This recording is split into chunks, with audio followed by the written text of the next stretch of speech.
Tanunda is home to one of the more distinctive, lesser-known aspects of the Barossa heritage, an unassuming 30-metre-long tin and timber shed belonging to the Kegel Club.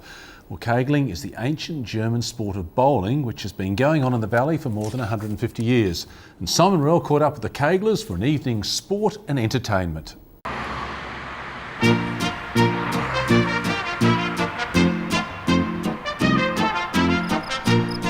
It's Wednesday night, and in the Barossa Valley town of Tanunda, that means it's ladies' night at the Kegel Club. Ladies come every Wednesday night, rain or hail or shine. It's real good fun. It really is, and it's a challenge. You never get bored with it because you never quite know how your game's going to pan out. Soon after German settlers arrived in the Barossa Valley, they started making wine. And not long after that, they started kegling. It actually commenced here in Tanunda in 1858. So it's been going ever since. Non-stop, through war, through peace? Yes, a bit higgledy-piggledy. This isn't just the local Kegel Club, it's the only one in Australia, or at least according to the ladies, the only genuine one. They believe there's a new Kegel alley in Queensland, but they don't rate it because it's not as long as this one, and it has newfangled stuff like a mechanical ball delivery system.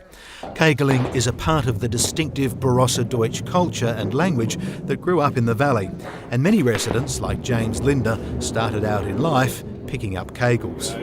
I was about 14 and it was my first job ever. I was the pin picker-upper. I think that's the official terminology for it. There are only 9 pins in kegels, and it bears much more than a passing resemblance to 10-pin.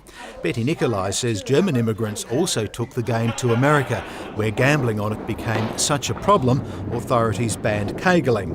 Someone then added another kegel and called the game 10-pin, and the rest is history. But kegeling kept its own distinctive style. Do you have a name for this? Back to front bowling.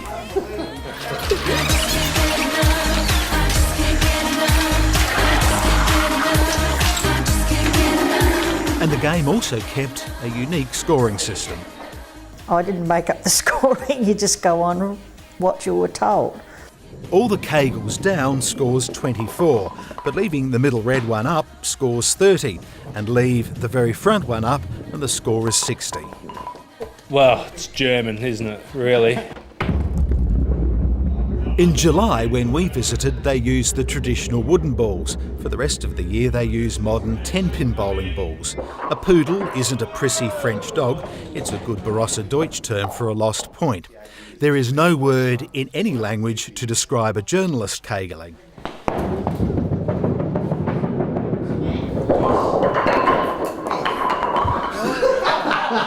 Was that any good? Are you showing up? Or, for that matter, a cameraman. Were you any good, do you think? No, I'm not. I'm only 4. So Team ABC is not doing too well. For most of its history, kegeling was strictly men's business. Even the English were playing here before women. But in 1973, Betty Nicolai and a group of other ladies decided to storm the Citadel, or in this case, the Kegel Club. The men weren't too happy. One person said, "Oh, we're going to be governed by the Petticoat Brigade." But all in all, we had the knowledge and the gumption to keep the club going.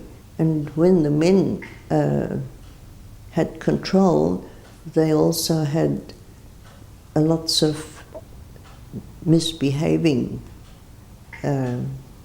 features. What do you mean by misbehaving features? Men behaving badly, Betty. Overindulging in alcohol. The men have since adjusted, but the so-called Petticoat Brigade does rule. Betty Nicolai has been Kegel Club president since 1985. But there are now only 4 women playing regularly, and while the women say they still do all of the hard work, they concede it's the men who are now pulling in the keglers of the future. The men seem to attract younger people occasionally, not always, but they seem to keep a steady turnover of younger men coming in. And leading that charge is none other than the former pin picker-upperer James Lindner and Toby Yap, both of whom are now winemakers. Through their winery, they've booked the club for demonstration evenings and kegel challenges. And while it won't make kegeling the next big thing, the hope is it will be enough to keep the ball rolling. It's something really special, special for us in the Barossa, and especially when we have interstate visitors. The first question is, what's Kegel? When they get here, they don't want to leave. Well, I just want to see it continue. It's been like part of the Barossa for 150 years.